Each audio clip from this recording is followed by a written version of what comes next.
तारा सिंघानिया से बात करके वेदांत वहाँ से निकाल गया। वो अपनी 7 साल पुरानी गर्लफ्रेंड से मिलने एक रेस्टोरेंट गया था, उसे अपनी असलियत बताने और शादी के लिए प्रपोज करने। और इधर अनान्या हुक्का पीते हुए अपनी फ्रेंड के साथ बैठी हुई थी। उसकी फ्रेंड ने जैसे ही वेदांत को देखा वो वैसे ही अनान्या को बोली, लो आ गया तुम्हारा फतीचर आशिक। वो भी स्कूटी पर अपनी फ्रेंड की बात सुनकर अनान्या बोली, आने दो उस देखती हूँ। और इधर रेस्टोरेंट के बाहर वेदांत ये सोचते हुए एक्साइटेड हो रहा था कि आज वो 7 साल बाद अपनी गर्लफ्रेंड से मिल रहा है। वेदांता रेस्टोरेंट के अंदर गया और अनान्या के पास जाकर बोला, अनान्या ईकिन उसकी बात पूरी हो इससे पहले अनान्या बोल पड़ी कि अरे वेदांत, आज भी तुमने वही हालत बना रखी है। आज भी तुम अपनी फाती पुरानी शर्ट और अपनी स्कूटी लेकर आए हो, लगता है तुम्हारी लाइफ बही की बही रुक गई है। मुझे देखो मैं कहाँ से कहाँ पहुँच गई हूँ। इन सालों में मैंने अपनी स्कॉलरशिप से अपनी एजुकेशन कंप्लीट की और मुझे यंगेस्ट प्रेसिडेंट का अवार्ड भी मिला और आज मैं बहुत बड़े ग्रुप को ज्वाइन भी करने वाली हूँ। तो तुम्हें क्या लगा कि अब अनान्या रिच और फेमस है तो उसको आकर चिपक जाओ।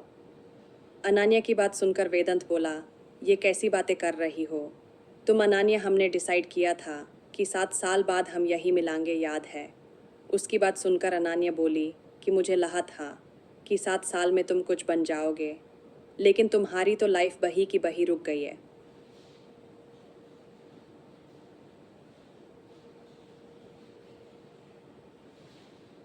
तुम बही फटी हुई शर्ट पहन कर आए हो। मुझे देखो, मेरे जुठी 4 लाख के हैं और ये जैकेट मेरा 5 लाख का है।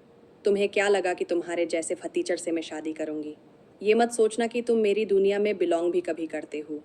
जिस दुनिया में मैं एंटर करने वाली हूँ वहाँ के लोग ऐसे कपड़े तो नहीं पहनते।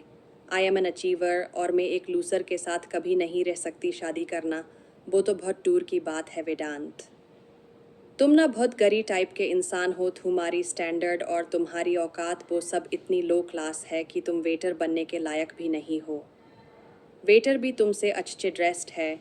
इतना सब सुनने के बाद वेदांत बोला कि ये सब तुम्हारी सक्सेस सेलिब्रेट करने के लिए है। लेकिन फिर से अनान्या ने वेदांत की बात करते हुए बोली, तुम्हें पता है मेरी ये सफलता, मेरी ये पोजीशन मेरे एक सीक्रेट मेंटर की वजह से है। एक बिग शॉट ने मेरी पढ़ाई फंड की है और जब तुम्हें ये पता चला तो तुम हिलाते हुए मेरे पीछे आ गए। तुम्हें क्या लगा कि अब अनान्या तुम्हें फंड करेगी? वॉट वेदांत? और इधर दो 3 मिनट के बाद तारा सिंघानिया को उसकी असिस्टेंट ने दोबारा फ़ोन लगाया और तारा से बोली कि जिनको कॉप्स के शेयर्स ऑल टाइम हीगा हमें 200 करोड़ का फ़ायदा हुआ है। अपनी असिस्टेंट की बात सुनकर तारा खुशी से चिकते हुए बोली, what really 200 crore? Okay okay, I'll be there in a few minutes. अब तारा फिर से वेदांत की कही हुई बातों को याद कर रही थी कि आपको अंदाजन 200 करोड़ का फ़ायदा होगा। फिर वो अपनी सोच से बाहर आकर खुद से बोली कि 2 मिनट में 200 करोड़ का फ़ायदा कौन था? ये मिलना पड़ेगा, इस कफ़े में ही क्या है। लेकिन इधर रेस्टोरेंट में वेदांत अनान्या से बोल रहा था कि Ananya, all I can seize, मुझे मत छोड़ना प्लीज़।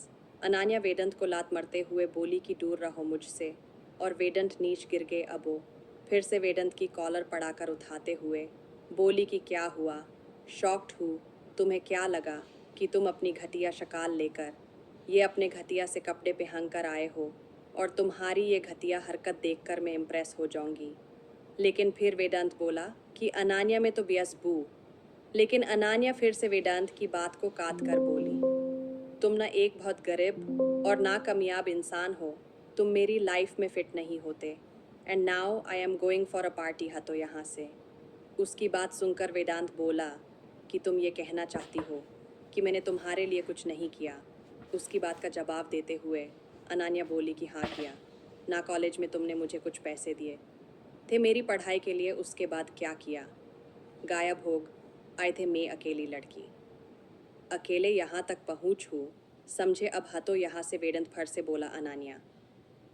लेकिन अनान्या फिर से वेदांत की बात को काट कर बोली, वेट। उसके बाद उसने अपने पर्स से पैसे निकाले और वेदांत के अपर पैसे फेंकते हुए बोली कि ये लो तुम्हारे पैसे और यहाँ से दफ़ा हो जाओ।